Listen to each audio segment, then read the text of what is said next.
கொண்டாட்டங்களிலே மிக முக்கியமானவை தைப்பொங்கலும் சித்திரை புத்தாண்டும். இந்த இரண்டுமே சூரியனுடைய நகர்வை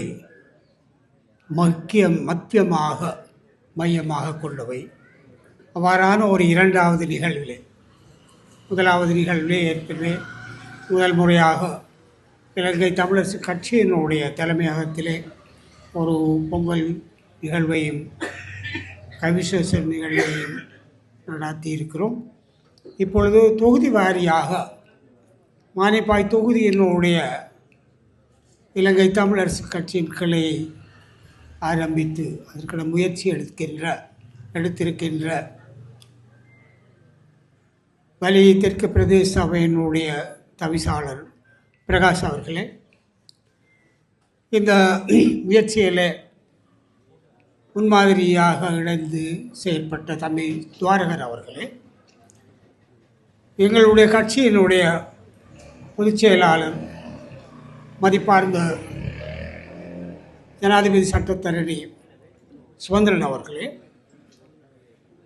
முன்னாள் மாகாண சபை உறுப்பினர் பிற முக்கியமான காரியங்களிலே பங்கொண்டு இங்கே பிரசன்னமாக இருக்கின்ற அன்புக்குரிய சாய்ந்தன் அவர்களே, சூரியன் அவர்களே,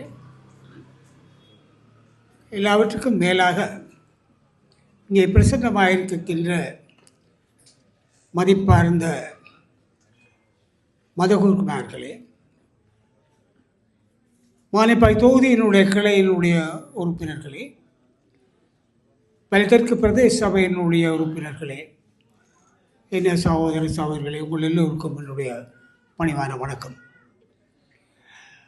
ஆரம்பத்திலே அருட்பணி ராஜ்குமார் அவர்கள் பேசுகிற பொழுது ஒரு உண்மையை சொன்னார்கள். உண்மை நடந்து செல்கின்ற பொழுது போய் ஓடி சென்று விடும் என்றது இன்றைய காலகட்டத்தில் அரசியல் ரீதியில் மிக முக்கியமான ஒரு அம்சமாக இருக்கிறது. ஊடகங்கள் என்ற வகையில் உண்மையான ஊடகங்கள் நிதானமாக சமநிலையோடு செய்திகளை சொன்னாலும், இந்த மொபைல் ஃபோன்களை வைத்துக்கொண்டு யூடியூபர்ஸ் என்ற பேரோடு ஓடிக்கொண்டு பிரசாரம் செய்கிறவர்களை நாங்கள் மிக சிரமமாக சந்திக்கிறோம்.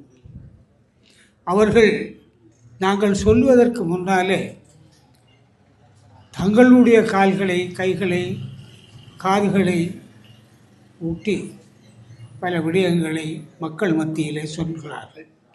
அது எல்லாவற்றுக்கும் மேலாக மக்களுக்கும் எங்களுடைய செயல்பாட்டிலே சில ஐயுறவை ஏற்படுத்தக்கூடிய கருத்துக்களும் பரப்பப்படுகின்றன.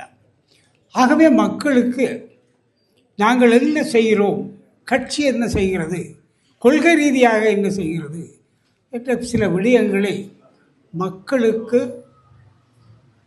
கொண்டு செல்வதற்கான ஊடகமாக இந்த அலுவலகங்கள் இருத்தல் வேண்டும். பொதுவாக இந்த அலுவலகங்களை குறைகள் அலுவலகங்கள் என்று கூறுகிறார்கள். எனக்கு அதில் உடன்பாடு இல்லை.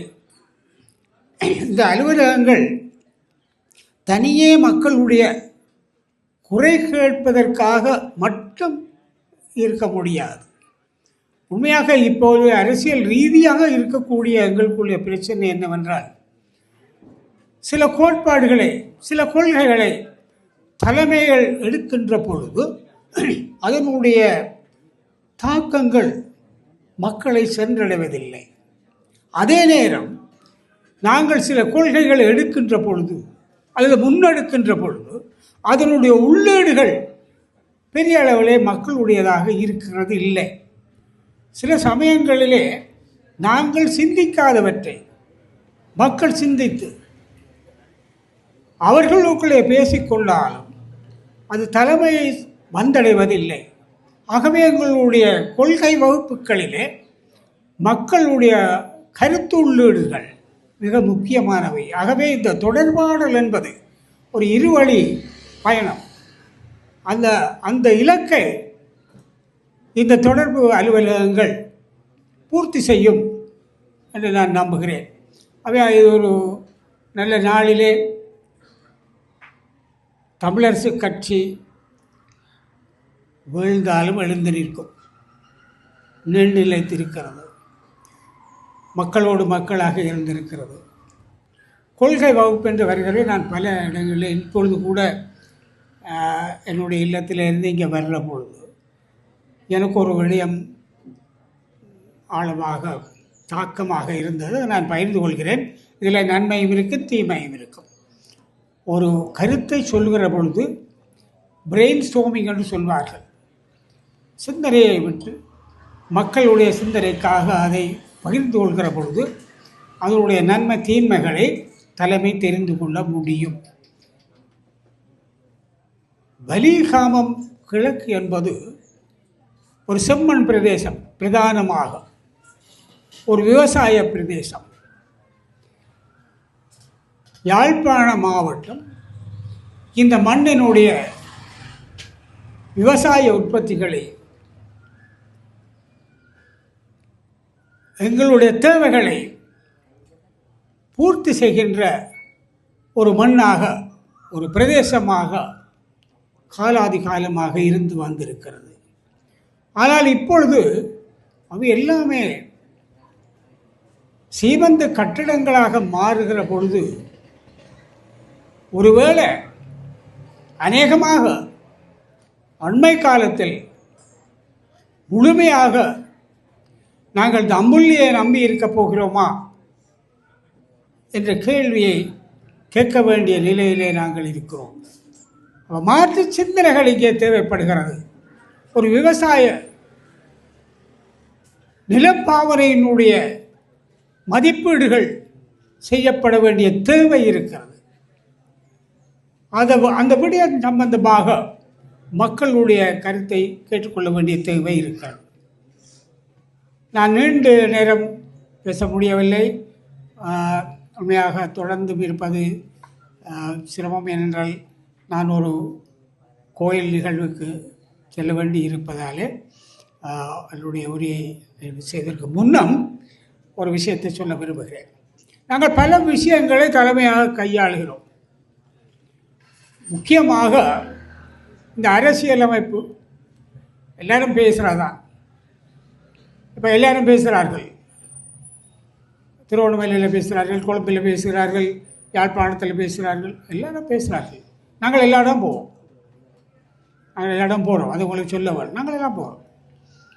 உண்மையிலே மிக முக்கியமாக தமிழ் சட்டத்தரணிகளுடைய அமைப்பு, அரசியல் அமைப்பு சம்பந்தமாக ஒரு அழைப்புதல் அனுப்பியது எனக்கு கிடைத்தது. எங்களுடைய பொதுச் செயலாளர்கள் கிடைத்தது. உண்மையாக எனக்கு தனிப்பட்ட முறையில் அதில் பங்கொள்ளக்கூடிய வசதியினம் இருந்த காரணத்தினால, ஆனால் நான் சொன்னேன், எங்களுடைய ஒரு ஆள் வந்தால் போதும், எங்களுடைய பொதுச் செயலாளர் கலந்து கொண்டால் போதும், தேவைப்பட்டால் நான் கடைசியில் சேர்ந்து கொள்கிறேன் அப்படி தான் அவர்கள் அறிவிச்சிருக்கேன். எங்களுக்கு தெரியும் நாங்கள் எங்கே எங்களுடைய தாற்பயம் இருக்குது. 5-6 பேர் வேணுமென்று சொன்னால் அது இல்லைங்கிறது தான் கொண்டு வரேன். ஒரு ஆள் காணும், நீங்கள் பேசுங்கள், இறுதிக்கு வந்தால் நிலைமை பூர்த்தியாகினால் கட்சித் தலைவர் என்ற முறையில் நானும் சேர்ந்து கொள்வேன். ஆனால் எங்களை பொறுத்தவரையில், தமிழரசு கட்சியை பொறுத்தவரையில் உங்களுக்கு தெரியும், பாரத பிரதமர் மோடிஜி அவர்கள் இலங்கை பாராளுமன்றத்தில் உரையாற்றுகின்ற பொழுது அவர் ஆங்கிலத்தில் கோஆபரேட்டிவ் ஃபெடரேஷன் சொன்னார்கள். அது கூட்டுறவு, கூட்டாண்மை என்ற சொல் வகத்துக்குள் அது அடங்கும். அதுதான் எங்களுடைய அடிப்படையான கோட்பாடு. கூட்டுறவு, கூட்டாண்மை என்பதுதான் எங்களுடைய இணைப்பாட்சி, சமஷ்டி ஆட்சி, சமஷ்டி கொள்கை என்ற வகையிலே அதை நாங்கள் தெளிவாகவே சந்தேகம் இல்லாமல் கடைப்பிடிக்கிறோம். அதில் தெளிவாக இருக்கிறோம். பலமாக இருக்கிறோம். அதில் எந்த மாற்று கருத்துக்கும் இடமில்லை. ஆகவே எந்த அரசியல் அமைப்பு வந்தாலும் அந்த அடிப்படை கோட்பாட்டை நாங்கள் வலியுறுத்துவோம், எல்லா இடமும் வலியுறுத்துவோம். அது வெல்லும் வெல்லாமல் போகும், ஆனால் எங்களுடைய நிலையை நாங்கள் நிலைப்பாடாக சொல்லுவோம் என்று சொல்லி எங்களுடைய உள்ளூராட்சி மன்ற உறுப்பினர்கள், எங்களுடைய கட்சி ஒரு தொய்வு நிலையிலே பாராளுமன்ற தேர்தலில் இருந்தாலும் கூட கட்சியை நிமிரச் செய்ததிலே உள்ளூராட்சி மன்றங்களினுடைய உறுப்பினர்களுக்கு பெரும் பங்குண்டு. அந்த உள்ளூராட்சி மன்றங்களுடைய பங்களிப்பு காரணமாக நாங்கள் இப்பொழுது தமிழரசு கட்சி மீண்டும் நிமிர்ந்து நிற்கிறது. ஆனால் இது போதாது. மக்கள் தொடர்பாடல் மேலும் வலுவடைய வேண்டும். இப்படியான கிராமங்களிலே மக்களோடு மக்களாக உள்ளூராட்சி உறுப்பினர்கள் நிற்க வேண்டும். தேவைப்படுகிற பொழுது கொள்கையில் விளக்கமும் மக்களுடைய கொள்கை சார்ந்த அபிப்பிராயங்களையும் அறிய நாங்கள் விரும்புகிறோம்.